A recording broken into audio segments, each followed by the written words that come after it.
Lorsque lui parvient la nouvelle de la fusillade, Donald Trump est en déplacement dans l'Indiana pour un meeting. Souvent accusé de complaisance envers l'extrême droite et la mouvance suprémaciste, le président américain condamne alors fermement la tuerie.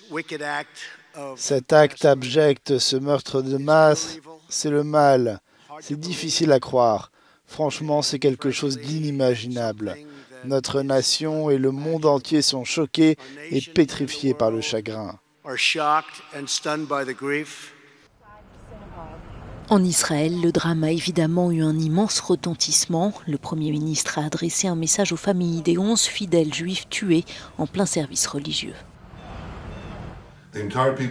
Tout le peuple d'Israël pleure avec les familles des victimes. Nous sommes aux côtés de la communauté juive de Pittsburgh. Nous sommes aux côtés du peuple américain face à cette épouvantable brutalité antisémite. À Tel Aviv, l'hôtel de ville, séparé des couleurs du drapeau américain en alternance avec celle du drapeau israélien. Nous nous sentons très mal et nos pensées vont à la communauté juive des États-Unis. C'est terrible que quelqu'un commette une chose pareille dans la maison de Dieu, dans une synagogue.